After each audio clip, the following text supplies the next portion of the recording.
청년들의 정치 한판.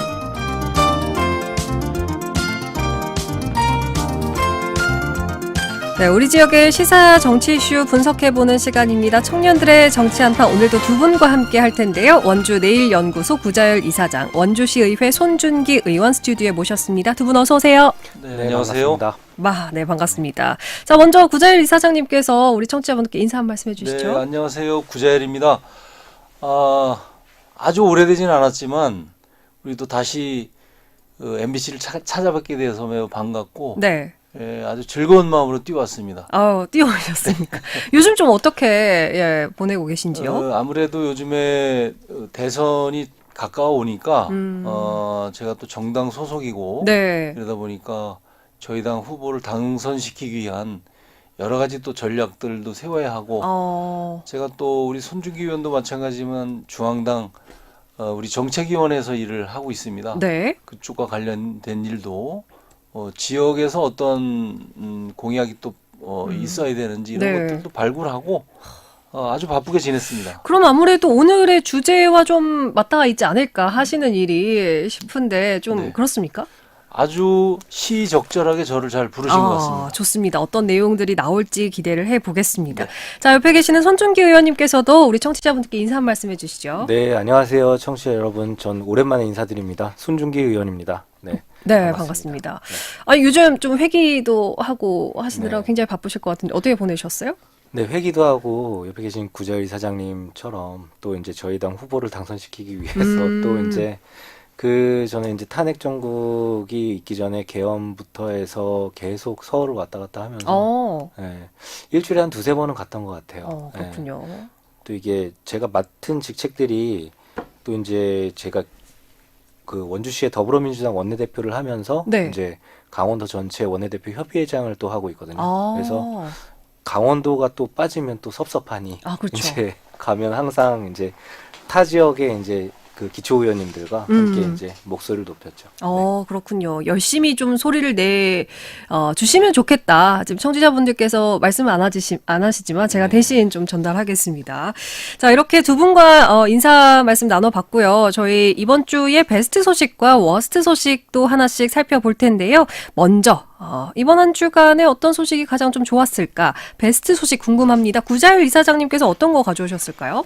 네, 저는 이게 베스트를 콕 찍기고는 찍기는 좀 이상할 수 있는데 우리 헌재 관련돼서 이제 많은 국민들께서 바라보지 않았습니까? 그렇죠. 우리 그 중심에 문형배 재판관이 계셨는데 이분이 이제 퇴임을 하셨어요. 4월 18일자로 맞습니다. 퇴임을 그래서 하셨습니다. 그 베스트를 문형배 헌법재판관님 퇴임을 하고 정했는데 그 이유는 어른 김장하 그리고 평균인 문형배라는 이런 어조를 좀 만들 정도로 우리 김장하 선생의 그런 사회공헌 그리고 문형배 재판관의 검소하고 아주 성실한 이런 그 법조인의 모습을 볼 수 있었는데 이분이 이제 아름답게 퇴장을 하셨잖아요. 좀 아쉬운 마음도 있고 해서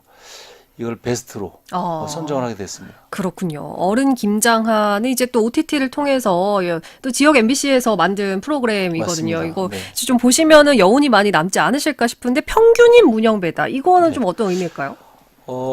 아마도 이분이 그 처음에 취임 당시에 그 이제 그런 이야기가 도는 것 같은데 재산이 지금 4억 정도밖에 안 된다고 해서 평균 재산이 4억 정도밖에 안 된다고 하니까 왜 그거밖에 안 되느냐. 청문회장에서 나왔던 그렇죠. 얘기죠. 오히려 그게 죄송하다. 평균 우리 직장인들 평균 재산이 약 3억 정도밖에 안 되는데 그것보다 많은 것 같아서 정말 죄송할 뿐이다라고 말씀하셨고 그동안 여러 가지 판결을 지켜봤을 때도 이분께서 아주 정확히 잘 하신 분 같아요. 그리고 마지막까지 이분의 그 검소함이 또 널리 알려지지 않았습니까? 이런 점에서 보면 참 이 시대에 존경받을 분이 이제 마지막으로 헌재에서 퇴임을 하셨다는 그런 또 아쉬움도 있고요. 어쨌든 예, 저의 베스트로 꼽았습니다. 좋은 분이여서 좀 꼽았다라고 얘기를 네. 해주셨고, 뭐 손준기 의원님께서도 이 사안 어떻게 좀 생각하시나요? 네, 저도 뭐 일단 계엄 이후에 들었던 습관이 저녁에 자면은 이제 유튜브 쇼츠를 보다가 네네. 잠들고 하잖아요. 예. 아마 저와 같은 분들이 많을 텐데 이제 보다 보니까 이제 문영배 헌법재판관님의 그 퇴임을 보면서 이제 그의 행적과 이런 것들이 이제 계속 나오잖아요. 네. 유튜브 쇼츠나 짤로 이렇게 나오는데 그런 것들을 보면서도 또 이런 평균성과 어떤 소박함 속에서 뭐 이분의 진정한 품격을 보여주셨다. 저는 이렇게 좀 생각을 하고 있고 네. 이게 진짜 법조인들의 모습이 아닌가. 예, 이런 검소하고 청렴하고 또 이런 모습을 다시 한번 보게 돼가지고 예. 또 많이 배울 점이 많겠다 이런 생각이 들었습니다. 알겠습니다. 자, 이렇게 구자열 이사장님께서 문영배 헌법재판관이 퇴임했다는 소식을 베스트로 가져오셨고, 손준기 의원님께서는 어떤 거 가져오셨을까요? 근데 저는 그 치악산 바람숲길 조성과 관련해서 네. 이제 어떤 뜻깊은 소식을 하나 가지고 왔는데요. 이게 사실 우산철교 리모델링 예산이 통과됐습니다. 그래서 사실 이전에 23년 10월 23일 정도 그때 예. 이제 시의회 임시회에서 당시에 이제 정당 논리 때문에 우산철교를 철거하자 이걸로 해서 타당성 용역 예산이 5천만 원인가 7천만 원이 통과가 됐어요. 그래서 네. 그 예산을 들여서 우산철교를 철거하자로 갔어요. 근데 이제 실제 타당성 용역을 하다 보니 이게 비용이 너무 과다 산출되고 철거하는 비용이나 보존하는 비용이나 같은 거예요. 예. 당시에 근데 그 인근 한라비발디 1, 2차 네. 덕원아파트, 3호 아파트, 이안아파트 이 근처에 있는 입주자 대표회의에서 어떤 얘기가 나왔냐면 이건 존치시켜줘라. 주민들이 제발 존치해달라 해서 당시에 이제 그 지역구 시의원과 도의원을 다 불렀었었는데 예. 이제 저도 참여를 했었고 김학배 의원님도 참가를 했었죠. 네. 근데 당시에 이제 철거를 안 했으면 좋겠다. 시의회에서 막아달라 했는데 막지 못했으나 어쨌든 비용 과다 산출로 인해서 결국 리모델링으로 전환이 된 사건이거든요. 그래서 인근 주민들이 아주 좋아하실 거예요. 근데 네. 일부에서는 저한테 이제 따로도 연락이 와서 이거 철거해야 된다 하시는 분들도 있었는데 이게 다수의 주민들이나 이제 거기 거주하고 계시는 분들은 이게 중간에 끊겨서 그 우산철교에서 중간에 신호등을 건너서 내려가는 거는 네. 그건 바람숲길로서 어떤 기능이 그 작용하기 어렵다. 약간 이런 차단돼 버리는. 예, 중간에 차단돼 버리는. 당시 아카데미 철거권에서도 이제 많은 논쟁이 있었던 만큼 이것도 한 논란에서 어떻게 보면은 화려하게 급부상하는 거라고 이렇게 생각해서 베스트 소식으로 좀 뽑았습니다. 그러면 이제 보존 플러스 리모델링이 되는 건데 철로는 그대로 남게 되는 건가요? 네, 철로는 일부는 철거를 하고요. 예. 그리고 거의 그대로 원형을 복원하면서 걷기 좋은 다리로 이제 또 탈바꿈을 하게 되는 거죠. 그렇군요. 그러면 이제 치악산 바람길 숲이 끊기지 않고 전 구간이 연결되게 되는데 이게 언제쯤 마무리되는 건가요? 아마 내년쯤 완공되지 않을까 싶습니다. 그때 되면 또 많은 원주 시민들이 걸을 수 있는 바람을 맞으면서 걸을 수 있는 좋은 또 공간이 마련이 될 것이다. 기대가 됩니다. 좀 구자열 이사장님께서 이 사안에 대해서 어떻게 우리 생각하십니까? 손준기 의원님께서 이 철거 예정인 그 우산철교 잘 막아주셔서 고맙고요. 사실은 그 일반적인 원주 시민들의 상식의 눈높이로 보면 그는 철거를 해서 안 되는 일이었죠. 그럼에도 불구하고 정치 논리로 그걸 접근했던 것에 대해서 많은 시민들께서 당시에 공분이 있었던 그런 일이기도 합니다. 다행히 지금 리모델링을 통해서 또 존치를 시키고 그래서 이제 바람숲길이 잘 연결이 됐다는 점에서 저는 아주 높이 평가할 일이라고 봅니다. 네, 알겠습니다. 자, 이렇게 치악산 바람길 숲의 전 구간이 연결이 될 것이다. 된다는 소식을 베스트로 가져오셨고요. 저희 잠시 광고 듣고 와서 워스트 소식도 바로 만나볼게요. 92.7 어쩌면 고척 스카이돔보다 더 큰 환호성이 울려 퍼질 곳 푸르지오와 힐스테이트가 만나 고척의 주거 랜드마크를 짓다. 차량 10분 거리 목동 학원가와 단짝 고척 미래 가치는 활짝 고척 푸르지오 힐스테이트 5월 오픈 예정 대우건설 현대엔지니어링 자 따라해보세요. 이카운트 ERP 4만원 회계 관리 이카운트 ERP 4만원 재고 관리 이카운트 ERP 4만원 생산 관리 사업 성공 함께해요 이카운트 카운트 ERP의 모든 기능을 월 4만원에 드립니다. 이카운트 가입비 부가세 별도. 랜드마크를 넘어 삶의 행복을 짓는 프리미엄 주거 브랜드 로제비앙. 전국 4만여 세대 공급에 빛나는 명품 아파트 로제비앙이 여주의 중심에 하이엔드 아파트로 찾아옵니다. 5월을 기대하세요. 대광건영. 안녕하세요. 이정재입니다. 나의 일에서 진짜가 되기 위해 진짜 오피스가 필요하죠. 그래서 전 하이퍼스로 채웁니다. 흔들리지 않고 빈틈없이 아름다운 진짜 가구로 당신의 공간을 채우세요. 뭘 좀 아는 사람들의 진짜 가구 하이퍼스.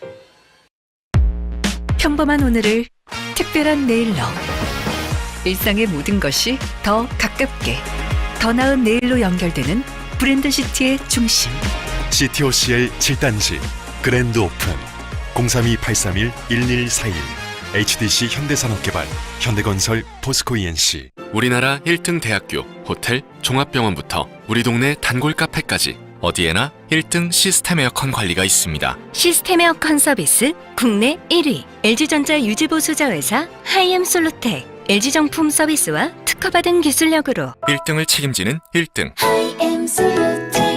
나는 가족 부자입니다. 나를 챙겨주는 돌보미 이모, 육아휴직 때 아빠 회사 지켜주는 삼촌, 동생 첫 만난 이용권도 주는 공무원 언니까지 진짜 많죠? 다 같이 키우고 다 같이 행복하게. 공익광고협의회. 92.7 MBC 라디오. 네, 청년들의 정치 한판 두 분과 함께 이야기 나누고 있습니다. 원주 내일연구소 구자열 이사장, 원주시의회 손준기 의원과 함께하고 있습니다. 자, 베스트 소식 하나씩 나눠봤고요. 이번에 워스트 소식도 꼽아볼 텐데요. 이번에 손준기 의원님께서 어떤 거 워스트로 꼽아 오셨을까요? 네, 저는 이번 이제 따끈따끈한 소식이긴 한데 네. 요즘 봉산 일반 산업단지 사업을 좀 문제점으로 제기하고 싶은데요. 예. 이게 이제 이례적으로 좀 빠른 속도로 추진이 되고 있습니다, 현재. 그래서 이제 많은 논란이 일고 있는데 특히 이제 관련된 시설관리공단 이사장님께서 이제 조금 의심을 살 만한 행동은 좀 공직자로서 신중히 해야 되는데 네. 이번에 그 주식회사 원주 일반산업단지라는 법인이 25년 2월 7일에 이루어지고 네. 그리고 나흘 뒤에 그 해당 부지를 매입을 했더라고요. 네. 그래서 상식적으로도 충분히 의혹을 가질 만한 정황이 있고 또 이게 아직 사업이 최종 확정된 건 아닙니다. 네. 그렇지만 우리가 원주 시민들의 신뢰를 얻기 위해서는 좀 뭔가 공직자부터 더욱 투명하고 엄격한 자기관리가 필요하다 생각을 하거든요. 따라서 이번 사안에 대해서는 어떻게 보면 철저한 좀 진상규명과 또 이제 해당 그 시설관리공단 이사장에 납득할 수 있는 해명이 좀 뒤따라야 하지 않을까 이런 생각에 워스트 뉴스로 좀 뽑았습니다. 네, 뭐 진상조사는 이루어지는 건가요? 하고 있는 것 같습니다. 네. 그렇군요. 네. 자, 일단은 의혹이 제기가 된 상황이고 충분히 좀 의심할 만한 그런 정황들이 보인다라고 얘기를 해주셨는데 뭐 이게 좀 진상 파악과 조사들이 제대로 좀 이루어져야 될 것 같고요. 어떻게 생각하시나요, 구자열 이사장님께서? 네, 뭐 정확히 지적을 하셨고요. 네. 일단 공직자들은 그런 의심이 갈 만한 그런 일들에 연루돼서는 안 되죠. 지금 사실 원주로 봐서는 그 산업단지가 필요한 건 사실인데 네. 그런데 꼭 왜 땅을 그쪽에 샀느냐 하는 문제는 이게 좀 설명을 드려야 될 이야기이기도 하죠. 네. 향후에 우리 손 의원이 얘기한 대로 뭐 진상규명을 넘어서 이건 확실한 좀 해명을 할 수 있는 네. 그런 답이 나와야 된다. 저는 그렇게 봅니다. 알겠습니다. 자, 원주 시설관리공단 이사장이 이제 공단 예정 부지에 땅 투기를 한 것 아니냐 이런 의혹이 제기를 했다는 소식 워스트로 저희가 꼽아봤고 구자열 이사장님께서도 워스트 하나 꼽아주시죠. 네, 저는 이미 뉴스에 한번 알려진 이야기인데 네. 치악산 일대에 그 30대 여성이 이제 방화를 한 이런 사건이 좀 있었죠. 예. 제가 사실 19년도에 그 고성 산불이라든지 그 강릉 산불에 직접 현장에 갔던 사람입니다. 네네. 제가 그때 당시는 그 도에 있었던 재직을 하고 있었기 때문에 현장에 가봤는데요. 정말 무섭습니다. 산불이. 그렇죠. 산불이. 이거 정말 그 우리가 TV에서 보는 이런 상황은 상상을 못할 정도로 옆에 가면 그 쾌쾌한 냄새와 네. 그리고 그 이 아주 동물이 울부짖는 소리까지 이렇게 들려요. 그 정말 그 공포스러울 정도의 그런 산불 현장을 제가 보았기 때문에 아 이게 원주 치악산 주변에서 이런 일이 있었다는 것이 참 경악할 수준이죠. 그렇죠. 그래서 이미 이 사법기관에서 이미 이제 조치를 취해서 체포를 했는데 다시는 이런 일이 발생되지 않도록 우리 뭐 계도도 해야 되겠지만 네. 아주 일벌백계하는 그런 일이 꼭 필요할 것이다라고 생각해서 워스트로 꼽았습니다. 네, 사실 뭐 지금 뭐 대구 산불도 그렇고 가장 최근에 일어났죠. 그다음에 바로 얼마 전에 이제 인제에서도 산불이 일어나서 지금 또 대기가 매우 건조한 상황이어서 제발 실수도 하지 말아달라 이렇게 좀 부탁을 드리고 있는 상황에서 고의로 어떤 그러니까 이제 또 치악산 주변에서 일어났다는 사실에 정말 많은 분들이 황당하고 너무 이제 화가 났다 이런 얘기를 해주셨습니다. 뭐 한마디만 더 붙여주실까요? 네, 저도 뭐 구자열 이사장님과 같이 군 생활 때 이제 포항에서 거기서도 산불이 한번 나가지고 저도 한번 대민 지원을 나간 적이 있었는데요. 진짜 굉장히 무섭습니다, 이게. 그렇죠. 그때가 겨울이었었는데도 굉장히 더웠던 걸로 기억해요. 잠불을 끄는데도. 어쨌든 이제 불이라는 게 이제 굉장히 무서운데 또 이제 우리가 이런 그 무책임한 범죄에 대해서는 또 엄정하게 대응을 해야 되는 것도 맞고 또 이제 한편으로는 이런 일이 왜 일어났는지 네. 우리도 지역사회에서 한번 고민을 해봐야 되지 않나 어떤 뭐 우울증이나 이런 것들이 있으시지 않았을까 이런 좀 우려도 되면서 예. 좀 현재 사회에 대해서 좀 이런 일이 계속 나고 있다는 거에 대해서 되게 안타깝습니다. 네, 알겠습니다. 자, 이렇게 워스트 소식도 저희가 두 분의 워스트 소식도 함께 만나봤고요. 본격적인 오늘 주제에 넘어가 볼 텐데요.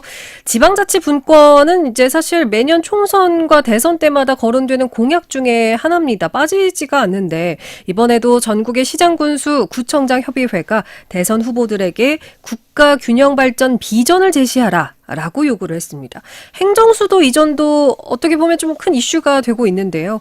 지방이 가져야 할 권한 어떻게 확장할 수 있을지 저희가 두 분 통해서 좀 들어보겠습니다. 자, 일단 뭐 최근에 대선 경선 뭐 어떻게 두 분께서 보고 계신지 궁금합니다. 먼저 손흥민 의원님께서. 네.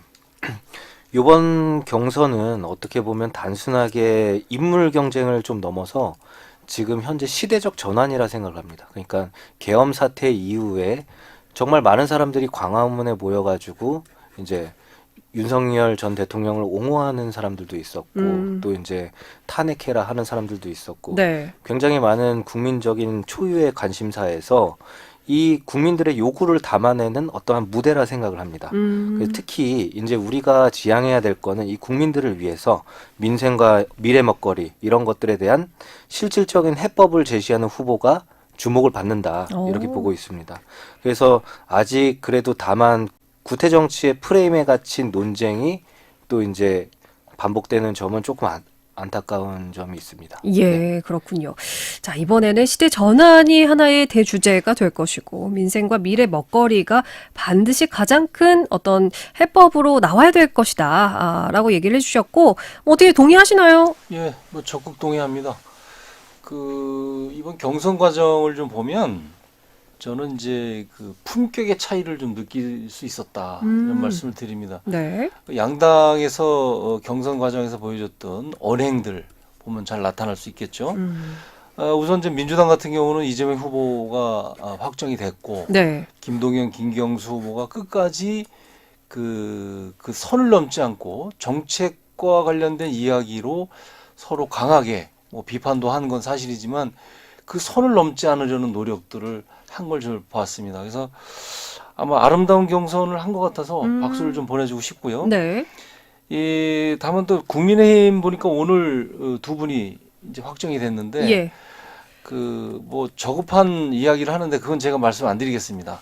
하여튼 우리 우리 청취자 여러분께서 이미 다 보셨을 테니까.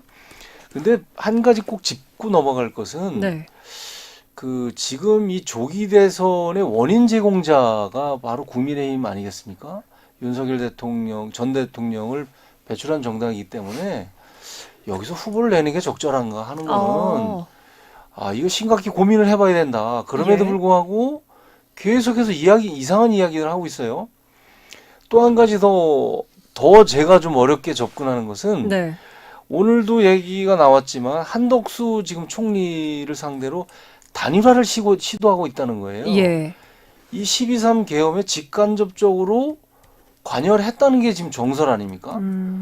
근데 지금 그분 같은 경우는 다음 정권에게 지금 피폐해진 대한민국을 잘 이끌고 갈 수 있도록 인수인계를 해야 되는 이런 분임에도 불구하고 이제 대권에 직접 뛰어들겠다 이거예요. 이런 점에서 보면 우리 국민의힘을 과연 우리 국민들께서 지지할지 여부는 모르겠습니다만은 좀 고민을 심각하게 해야 된다. 저는 이렇게 봅니다. 네. 일단 국힘에서는 후보를 내는 게 맞는 것인가, 그리고 한덕수 대행이 출마 및 단일화가 거론되는 것이 맞는 일인가, 이 두 가지를 좀 얘기를 해주셨고요. 일단 각 당과 후보들에서는 각자 어떤 주요 공약들도 계속해서 조금씩 내놓고 있는 상황인데요. 어떻게 좀 눈에 띈다, 아니면 이건 좀 주목해 볼 만하다라는 공약이 있다면 한 가지씩만 좀 얘기를 해주시면 좋을 것 같습니다. 먼저 구자일 이사장님께서. 여러 가지가 있습니다만은 저는 이 국민의힘 후보 두 분이 그 행정수도 세종시 이전 예. 이야기를 했습니다. 그 안철수 후보는 안타깝게도 떨어졌던데 그 한동훈 후보가 그 얘기를 했고요. 이 민주당에서는 이재명 후보를 비롯한 세 분 모두가 네. 이 세종시로 대통령실을 옮기겠다는 이런 의견을 주셨어요. 예. 이 대통령실을 옮기는 것은 단순히 업무 공간이 옮겨지는 게 아니라 국가 균형 발전에 정점을 찍는 거기 때문에 저는 상당히 중요한 메시지다 이렇게 봅니다. 네. 그래서 무엇보다도 경제 살리는 공약, 뭐 환경 공약, 다양한 공약들이 있는데 예. 저는 대통령실을 이전한다는 이 공약이 가장 눈에 띄게 들어왔습니다. 그렇군요. 어쨌든 많은 후보들이 세종시로 이전을 하겠다. 예, 뭐 이런 공약들을 내세우고 있는 상황인데 이것이 좀 가장 주목할 만하다라고 얘기를 해주셨고, 손준기 의원님께서는 어떤 후보들의 이 공약은 좀 눈에 띈다 있을까요? 근데 사실 저는 세 가지 정도를 뽑긴 했는데 네네. 뭐 일단 지방 분권 강화나 아니면 청년 주거 안정 대책, 그리고 기후위기 대응 관련된 이제 에너지 전환 공약 이런 네. 것들에 좀 주목을 하고 있는데요. 뭐 이러한 공약들은 양 당에서 어쨌든 좋은 공약으로 해가지고 이제 좀 디테일하게 살펴보고 있는데 예. 이런 것들이 어떻게 보면 미래의 먹거리를 주도할 수 있는 어떠한 대책들인데 단기 처방이 아니라 네. 구조적인 개혁을 좀 제안하는 공약이 좀 저희 미래 세대한테 조금 의미 있지 않을까. 그래서 따라서 이런 공약들이 어떻게 보면은 구체적인 실행 계획이랑 그 재정 조달 방안까지 함께 제시됐으면 좋겠다, 이런 의견을 좀 남기고 싶습니다. 그렇군요. 지방 분권과 청년의 주거 안정 대책, 그리고 뭐 기후 위기에 따른 어떤 에너지 대책, 이런 것들을 좀 눈여겨 보고 있다라고 꼽아주시면서 거기 더불어서 어떤 재정 조달 방식이라든지 다양하게 좀 디테일한 구체적인 것들이 더 나왔으면 좋겠다라고 얘기를 해주셨습니다. 자, 그러면 본격적으로 이 지방 분권, 특히 이제 뭐 세종 이전을 비롯해서 국가 균형 발전 얘기들이 계속해서 나오고 있는데, 이 행정수도 이전과 국회 세종 이전, 뭐 양당 모두 어떻게 좀 호응을 하고 계속해서 동조가 되고 있는 상황인 건지도 짚어보겠습니다. 손준기 의원님 어떻게 생각하시나요? 근데 이게 저도 많이 공부를 해보니까 그 처음에 이제 노무현 전 대통령 정권 때 이제 시작되는 줄 알았어요. 네. 근데 이제 예전 이제 박정희 전 대통령 정권 때부터도 이게 계속 얘기가 나왔었던 거라고 하더라고요. 예. 또 행정수도 이전이 되면 과연 이제 서울의 집값을 잡을 수 있을까? 또 이제 그것도 아니라고도 하는 사람들도 있고 네. 하더라고요. 다만 이제 행정수도 이전 자체가 어떻게 보면은 국가 균형 발전에서의 상징적인 조치라고 생각을 합니다. 이거에 대해서는 양당 모두 공감대를 형성하고 있고, 네. 그렇지만은 이게 앞서 말씀드렸듯이 이제 공약으로 그치지 않으려면은 구체적인 일정 그리고 아마 입법 계획이 잡혀야 될 거예요. 네. 이제 수도권에서 이전하는 데 있어서 부동산도 잡아야 되기 때문에 관련된 입법도 필요하다고 보고 그래서 이러한 것들이 병행됐을 때 이제 말과 아닌 행동으로 양 당이 이제 신뢰를 얻어야 될 시점이 아닌가 이렇게 보고 있습니다. 네. 국가 균형 발전의 상징이 될 것이다라고 얘기를 해주셨고 아까 구자일 이사장님께서는 이 행정수도 이전과 국회 세종 이전이 국가 균형 발전의 정점이다라고 얘기를 해주신 만큼 두 분께서도 좀 어떻게 긍정적으로 바라보고 계신 것 같습니다.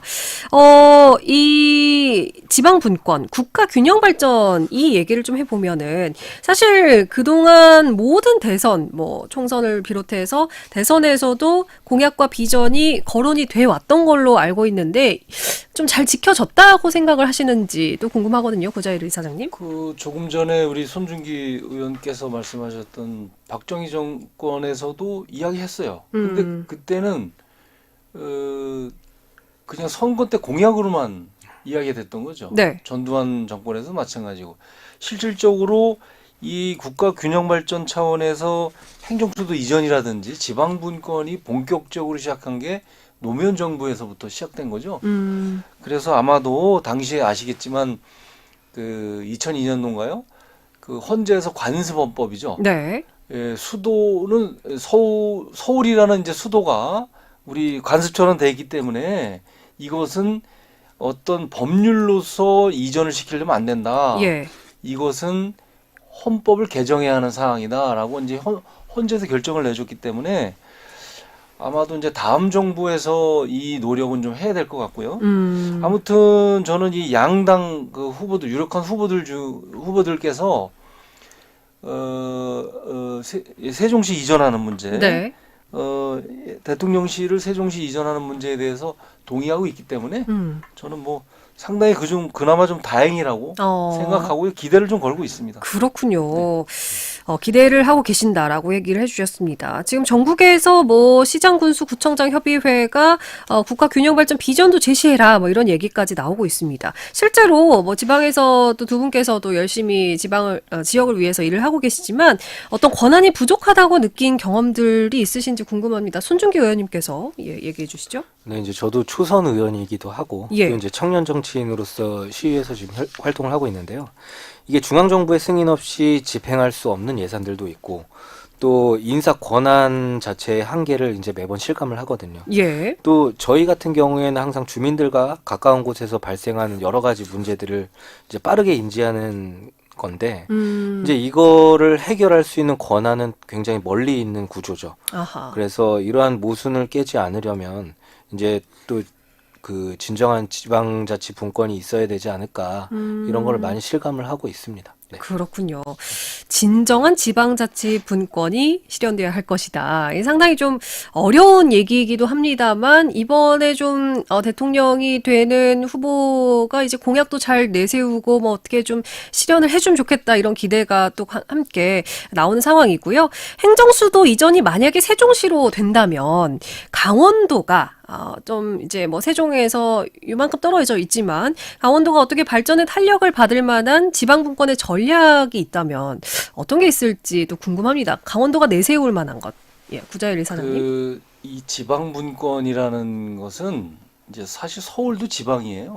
그렇죠. 예. 이 국가 균형 발전 차원 전략과 지방분권 전략은 좀 약간의 차이가 있는데요. 그 세종시로 이전했다고 해서 강원도가 기존의 그 대통령실 서울에 있는 것보다 더 좋아질 것이냐? 이거보다는 제가 아까 말씀드린 대로 이 국가 균형 발전이라는 큰 틀에서 앞으로 이제 지방의 권한이 좀 더 상당히 많이 이전이 될 것이라는 그런 확신을 갖는다는 것이죠. 네네. 아마도 헌법 개정도 필요할 것이고요. 지금 조금 전에 말씀드렸듯이 이제 시장, 군수, 구청장 협의회에서 그 제시한 것이 요청한 것이 바로 헌법 개정 문제이고 두 번째는 이제 재정 분권을 좀 확실히 해라 이 문제 아니겠습니까? 네네. 그 헌법 개정 보면은 이제 뭐 유럽 국가들 프랑스나 독일이나 뭐 스페인이나 이런 국가들 보면 헌법 1조에 그 국가는 지방 분권 국가이다라는 것을 표기를 해놨습니다. 예. 그러니까 우리도 제가 이제 그 지방 분권 관련된 일들을 그동안 오랫동안 해왔는데 저희가 주창했던 바도 바로 이겁니다. 네. 헌법 조항에다 놓자. 그리고 이제 재정분권 이야기를 좀 하면 지금 보통 교부세의 교비율이죠. 거기에 이제 내국세 19.24%인데 이걸 5%도 올려달라. 실질적으로 지방에서 사용할 수 있는 자율권이 있는 예산을 더 확보해 줘라. 이런 이야기거든요. 네. 그래서 향후에 이제 세종시로 옮긴다 하면 결국은 이런 여러 가지 헌법 개정 문제 그리고 재정 분권과 관련된 이야기들도 자연스럽게 이어져 갈 것이다라는 그런 기대를 하는 것이죠. 예. 자연스럽게 좀 이어질 수 있도록 그런 이제 어쨌든 세종시로 만약에 이전이 되면 그 물꼬가 터질 것이다. 네네. 아, 그렇게 좀 바라보고 계시는군요. 네. 결국은 이제 재정 분권 얘기를 해주셨는데 재정 문제로까지도 귀결이 되기도 합니다. 그런 가운데 이제 이준석 개혁신당 후보가 국세인 법인세 중 10% 정도인 지방소득세의 비중을 30%까지 늘린다 이런 공약을 내세우기도 했는데 이건 좀 실현 가능하다고 보시는지 손준기 의원님 어떻게 생각하시나요? 네, 이 자치조직권이랑 어떻게 보면 재정권 그런 것들은 우리 지방 정부의 어떤 자율성을 담보하는 핵심이라 생각을 하거든요. 네. 이준석 대표가 그 추구하는 어떤 지방소득세 30% 이런 것들은 글쎄요, 이제 중앙 예산을 들여다봐야 되겠지만은 네네. 이거는 가능하다면 저희 지방에서는 쌍수 들고 환영할 일이죠. 아하. 근데 이제 특히 이제 그 재정 문제는 항상 이제 그걸로 귀결이 되잖아요. 이게 특히 청년 정책이나 그렇죠. 복지나 이제 환경 분야나 이런 것들은 지역마다 상황이 다 다릅니다. 예. 지역마다 다 상황이 다른 만큼 중앙에서 일률적으로 해주기에는 한계가 많습니다. 따라서 우리가 이번에 헌법 개정이나 이런 것들을 통해서 선언적인 차원을 넘어서 어떻게 보면 지방 정부의 역량을 좀 인정하는 계기로 이번 대선이 치러졌으면 하는 바람이 있고 예. 또 이제 더 쉽게 얘기하면은 저희가 20살이 넘어가면 독립을 해야 되잖아요. 그렇죠. 네. 그럼 독립을 하는 거를 좀 부모님께서 인정을 해줘야 되지 않을까. 네. 이런 말로 좀 줄이겠습니다. 알겠습니다. 네. 사실 이제 진짜 모든 정책에서는 예산이 또 뒤따르고 이 재원 마련을 어떻게 할 것인가 이런 부분까지 특히나 이제 뭐 복지나 청년 같은 경우는 각 지자체마다 또 상황이 다르기 때문에 얼마나 촘촘히 세울 것이냐 이런 것도 굉장히 중요한데 그만큼 지역이 가지고 있는 어떤 권한이 더 커져야 할 것이다. 이렇게 좀 얘기를 해주셨습니다. 자, 저희가 오늘 두 분과 함께 지방 분권과 관련해서 자세하게 이야기를 짚어봤습니다. 자, 오늘 원주 내일연구소 구자열 이사장과 원주시의회 손준기 의원 두 분과 함께했습니다. 오늘 말씀 고맙습니다. 네, 고맙습니다.